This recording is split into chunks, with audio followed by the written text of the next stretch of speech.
Bersama lagi kita guys di Mitos Misteri Channel, berbagi cerita atau kisah seram misteri dan mitos. Semoga guys semua terhibur apa yang saya kongsikan, dan saya berharap guys kisah atau cerita ini hanya sebagai hiburan. Jangan terikut-ikut, namun yang baik kita belajar dari pengalaman, yang tidak baik kita jadikan sebagai sempadan guys. Kisah kali ini saya akan bercerita tentang pengalaman yang pernah saya lalui, namun bukan di dunia nyata, tetapi di dalam mimpi yang agak misteri buat saya. Bagi saya, mimpi ini sangat seram dan ngeri. Ketika melalui mimpi ini, seakan-akan memberi satu makna atau maksud bagi kita yang masih hidup di dunia ini. Pada tahun 2008, saya jatuh sakit disebabkan tulang belakang saya tercedera. Malah ada beberapa penyakit ringan yang saya alami.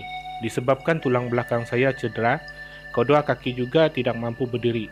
Walaupun pihak dokter menjelaskan saya akan sembuh tidak lama lagi. Ketika itu saya berada jauh dari keluarga, bekerja di negara orang.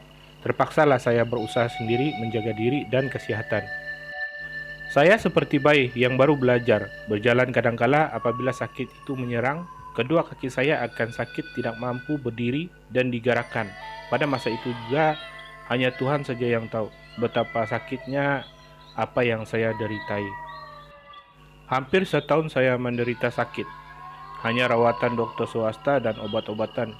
Syukur dengan kekuatan diri, sedikit demi sedikit saya sembuh dan kembali ke kampung halaman bercuti sehingga saya benar-benar sembuh. Barulah kembali bekerja semula. Ketika saya keadaan terlantar sakit, saya bermimpi berada di satu kawasan hutan tanpa tidak tahu kemana arah yang harus saya tuju. Saya hanya mengikut kaki melangkah, begitu jauh saya melangkah, saya masuk ke dalam hutan, tiba-tiba saya melihat sebuah pondok usang di hujung jalan. Apabila saya menghampiri, ternyata pondok itu sudah lama ditinggalkan dan agak terlalu usang di mana dindingnya separuh roboh dan diperbuat dari kayu bulat. Semasa saya masuk ke dalam pondok tersebut, saya melihat ada satu peti kayu tersimpan di tengah-tengah ruang pondok. Peti kayu tersebut berukuran besar. Karena ingin tahu, saya membuka peti tersebut. Alangkah terkejutnya saya, di dalamnya terdapat emas, berbagai perhiasan, dan juga permata berwarna-warni. Beberapa banyak perhiasan itu, hanya satu sangat cantik, permata berwarna biru muda bercampur kehijauan. Saya coba memegang dan melihat, namun di dalam hati saya berkata, permata ini hak milik orang, saya tidak boleh miliki. Dan saya coba kembalikan ke dalam peti semula, namun tiba-tiba permata itu jatuh ke lantai, lalu hilang entah kemana. Saya coba mencari kemana hilangnya permata tersebut, namun gagal. Bertambah risau di hati saya, hilangnya benda yang bukan hak milik saya. Tanpa tidak disadari, saya melihat di kawasan ruang itu ada bangkai atau rangka manusia terbaring tanpa daging. Tiba-tiba rangka yang terbaring tadi bangkit dan menjelma seperti manusia, tetapi kepalanya seperti naga, jubahnya seperti pahlawan bersisik warna emas, begitu juga kepalanya dan tanduknya berwarna kekuningan seperti emas. Saya resah, takut karena telah menghilangkan permata itu, dan saya harus bertanggung jawab. Yang ada dalam pikiran saya adalah takut, risau, bagaimana harus saya menjawab makhluk tersebut. Dalam kebingungan itu, tiba-tiba makhluk itu bersuara dan berkata kepada saya, "Jangan takut, saya tahu pikiran kamu. Pergilah ke arah di hadapan. Jika sesuatu berlaku kepada kamu, katakan perkataan ini. Saya tidak mencari musuh." Tanpa menoleh ke belakang, saya keluar dari pondok tersebut dan semula berjalan ke arah hadapan. Memang benar, sesampai di atas bukit, ada jalan sangat lebar dan luas. Jalan ini seperti jalan raya, namun jalannya berbatuan dan tanah kuning. Ketika dalam perjalanan, saya melihat di hadapan berdiri seorang anak kecil, sepertinya berumur 5 atau 6 tahun. Namun apa yang mengherankan saya, anak ini mempunyai kepala sangat besar dan wajahnya sangat ganas, seperti wajah orang tua. Dari hadapan jarak 6 meter, anak kecil ini berlari ke arah saya, seakan-akan menyerang. Tetapi pada masa itu saya teringat perkataan makhluk naga, Apabila saya menyebut perkataan itu, anak kecil yang berkepala besar ini berhenti, hanya berdiri terdiam memandang saya yang lalu di hadapannya. Apabila berlalu pergi dari anak kecil tadi, saya berjalan kembali ke hadapan, dan di sini saya bertemu makhluk aneh, tinggi, berbadan kurus kering, melangkah ke arah saya. Seperti tadi, saya menyebut perkataan, saya tidak mencari musuh. Makhluk itu melangkah pergi dari hadapan saya. Ketika meneruskan perjalanan, sampailah saya di ujung jalan, di mana jalan itu berhenti di situ. Dan di hadapan jalan tersebut terlihat sebuah bukit penuh lalang kehijauan yang indah. Tetapi di tengah bukit tersebut ada jalan seperti jalan setapak, seperti kita selalu lihat orang-orang ke ladang. Jalan ini lurus ke atas puncak bukit. Tiba-tiba saya melihat arwah bapak saya menghampiri saya. Wajahnya ceria dan seperti muda dari sebelum bapak meninggal dunia dahulu. Arwah bertanya kepada saya, "Nak, kenapa?" Dengan perasaan sedih saya berkata yang saya ingin mencari jalan pulang. Saya kenal baju dan topi arwah pakai. Topi dan baju ini saya hadiahkan arwah ketika saya beli bekerja di luar negara.